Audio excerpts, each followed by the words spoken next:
खुद से जीतने वालों को मेरा सलाम और प्रणाम। दोस्तों, आप इमेजिन करो कि स्टेडियम में 18,000 लोग आपसे नफरत करते हैं। सामने जो चैंपियन बॉक्सर है उसे खासकर बुलाया गया है आपको पीटने और बेइज्जत करने के लिए। आपको मैच में हर तरह से उकसाने की कोशिश की जाती है। आपका विरोधी जितने रूल्स तोड़ सकता है तोड़ रहा है। रेफरी से नजरें बचाते हुए कमर से नीचे मुक्के मार रहा है, लेकिन आप अपने आप में चैंपियन हो। आपने एक पल भी सेल्फ कंट्रोल नहीं खोया। आपने हंसते मुस्कुराते मजाक करते हुए फाइट की, क्योंकि आप जानते हैं कि आपने एक पल भी हड़बड़ाया तो प्रेशर और लोगों की गालियां आप पर हावी हो जाएंगी। यह कहानी है जैक जॉनसन और बॉक्सिंग के सबसे बड़े match fight of the century की। 1910 का समय। एक तरफ गोरे लोगों को बर्दाश्त नहीं था कि एक अश्वेत व्यक्ति हैवीवेट चैंपियन बने। दूसरी तरफ जैक जॉनसन जब भी जीतता तो वो ये जरूर बताता कि मैं किसी श्वेत से कम नहीं हूं। परिणाम स्वरूप गोरे चरमपंथी जॉनसन की जान के दुश्मन थे। जॉनसन हैवीवेट चैंपियन ना बन पाए, इसलिए जिम जेफरीज को बुलाया गया और मैच ऐसे शहर में रखा गया जहां 96% जनसंख्या गोरी थी, जहां अगर जॉनसन घूमने निकल जाए तो गोली मार दिए जाए। लेकिन जॉनसन बहुत समझदार थे। उनका मानना था कि जो लोग नफरत करते हैं ये उनकी परेशानी है, नफरत का बोझ उठाना मेरा काम नहीं। इसलिए गालियों और बेईमानी के प्रति उन्होंने किसी भी प्रकार का रिएक्शन नहीं दिया। इसके विपरीत जॉनसन ने अपना गेम प्लान इसी नफरत को ध्यान में रखकर बनाया। जॉनसन की सबसे बड़ी ताकत थी चतुराई और डिफेंस। वे दूसरे को थकाते, फिर बाद के राउंड्स में अटैक करते। लेकिन इस बार उन्होंने अपनी स्ट्रैटेजी बदल ली। उन्होंने डिफेंस तो किया, लेकिन प्रतिद्वंदी के पास रहे। जैसे ही दूसरा प्लेयर गलती करता तो जॉनसन काउंटर अटैक करते। इस मैच में दूसरे को थकाने से ज्यादा बेइज्जत करना जरूरी था। मैच के दौरान लोग जितना जॉनसन को गाली देते, वो उतना शांत होकर सामने वाले फाइटर की गलती का इंतजार करते। जितना फाइटर चीटिंग करने की कोशिश करता, उतना जॉनसन हंसते और कहते, ये भी करके देख लो, और उस मौके को विफल कर देते। 15 राउंड में एक बार भी उन्होंने सेल्फ कंट्रोल नहीं खोया। उन्होंने एक भी मुक्का गुस्से में नहीं चलाया। चौथे राउंड में एक मुक्का जॉनसन के मुंह से कनेक्ट हुआ तो होंठ फट गया, लेकिन उन्होंने छुपाया नहीं, बल्कि वो मुस्कुराते रहे, जैसे तुम लोगों की बातों का मुझे कोई फर्क नहीं पड़ता। एक बार हेमिंग्वे से पूछा गया कि आप साहस किसे कहते हो। हेमिंग्वे कहते हैं, साहसी कहने का हकदार वही है जो प्रेशर में भी स्थिर और पूरे कंट्रोल में रहे। जॉन ने एक सेकंड भी कंट्रोल नहीं खोया, एक भी मुक्का गुस्से में नहीं चलाया। वे हर राउंड के साथ खुश होते चले गए और फुर्तीले होते गए। दूसरी तरफ श्वेत चैंपियन जिमी जेफरसन, जिन्हें ग्रेट व्हाइट होप का नाम दिया गया था, वो हर राउंड के साथ क्रोधित और फ्रस्ट्रेटेड होता चला गया, परेशान और थकता गया, और आखिर में आते आते उसके लड़ने की इच्छा नहीं रही। इससे पहले कि जैक जॉनसन उसे नॉकआउट करते, मैच खत्म कर दिया गया। जब मैच खत्म हुआ और जैक जॉनसन रिंग छोड़कर जाने लगे तो 18,000 लोगों ने जॉनसन का अभिनंदन किया।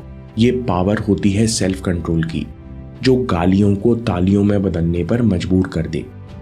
सबसे पहला लेसन, हर शक्ति को सेल्फ कंट्रोल का साथ चाहिए।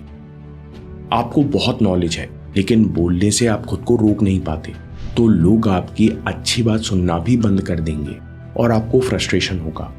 आप बहुत ताकतवर हो, लेकिन आप हाथ पैर चलाने से खुद को रोक नहीं पाते, तो आपके दोस्त भी आपके दुश्मन बन जाएंगे। बिना सेल्फ कंट्रोल विकसित किए आपकी हर शक्ति न सिर्फ बेकार हो जाएगी, बल्कि आपके फ्रस्ट्रेशन की वजह बनेगी। आप खुद से खुश नहीं रहोगे। इसलिए हर टैलेंट और पावर के साथ सेल्फ कंट्रोल विकसित करना बहुत जरूरी है। कैसे विकसित होता है सेल्फ कंट्रोल? Exposure training. अंतरिक्ष में आप छोटे से मेटल के डब्बे में बैठे हो। दुर्घटना होने की अनेकों संभावनाएं हैं और आपकी मदद के लिए भी कोई नहीं आ सकता। ऐसी स्थिति में अंतरिक्ष में जाने वाले एस्ट्रोनॉट्स को सबसे पहले और सबसे जरूरी कौन सी स्किल सिखाई जाती है? आर्ट ऑफ नॉट पैनिकिंग, यानी सेल्फ कंट्रोल न खोना। क्योंकि जैसे ही आपने सेल्फ कंट्रोल खोया तो आप रूल्स, ट्रेनिंग और गेम प्लान फॉलो नहीं कर पाते। जो आसान था वो भी गलत करने लगते हो। इसलिए एस्ट्रोनॉट्स को सबसे पहले सेल्फ कंट्रोल सिखाया जाता है। कैसे? एक्सपोजर ट्रेनिंग में अंतरिक्ष यात्री को हर दिन लाइव चैलेंजेस दिए जाते हैं कि केवल 20% ऑक्सीजन बची है और इंजन काम नहीं कर रहा, अब क्या करोगे? बार बार चैलेंज का सामना करने से और गलतियां सुधारने से सेल्फ कंट्रोल विकसित हो जाता है। सेल्फ कंट्रोल सीखने के लिए अगली बात है नेवर रिग्रेट। पछतावा एक अनियंत्रित इमोशन है। मियामोटो मुसाशी की दुनिया में एक अनियंत्रित इमोशन सामुराई की जान ले सकता है। इसलिए जो भी गलती आपसे हुई है या आपके साथ कुछ गलत हुआ तो उस पर भूल से भी रिग्रेट मत करो, नहीं तो जो सीखने लायक बात है, जिससे आपको बेहतर होना है, वो भी आपसे छूट जाएगी। इसलिए दलाई लामा कहते हैं, when you lose don't lose the lesson. जब हार जाओ तब लेसन मत हारो। सेल्फ कंट्रोल की अगली बात है दूसरों से कम और खुद से ज्यादा उम्मीद करो।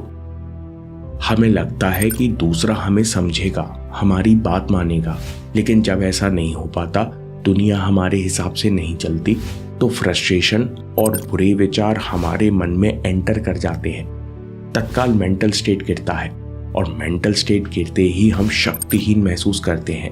आगे कुछ करने का मन नहीं होता। शक्तिहीन इंसान सेल्फ कंट्रोल धारण नहीं कर सकता। मार्कस ऑरेलियस कहते हैं, give up the fantasy of expectation. उम्मीदों का तिलिस्म त्यागो। सेल्फ कंट्रोल धारण करने के लिए दूसरों से कम और खुद से ज्यादा उम्मीद करो। मार्कस ऑरेलियस कहते हैं, जो हो रहा है वो आपका सच है, ऐसा नहीं होना चाहिए था, ये केवल आपका झूठ है। कोई नेगेटिविटी तुम्हारे अंदर घर ना बना पाए, इससे पहले उम्मीदों का तिलिस्म त्याग दो और जो केवल है उस पर फोकस करो। सेल्फ कंट्रोल के लिए अगली बात, विश्वास करो तुम तैयार हो। मार्कस ऑरेलियस कहते हैं कि इंसान के साथ कभी कुछ ऐसा नहीं होता जो प्रकृति ने उसे सहने के लिए पहले से ही तैयार ना किया हो। जीवन का कोई भी कष्ट इतना बड़ा नहीं है जिसे इंसान सहन न कर सके। जब कोई चिंता करे तो खुद से 2 सवाल पूछने की आदत डालो।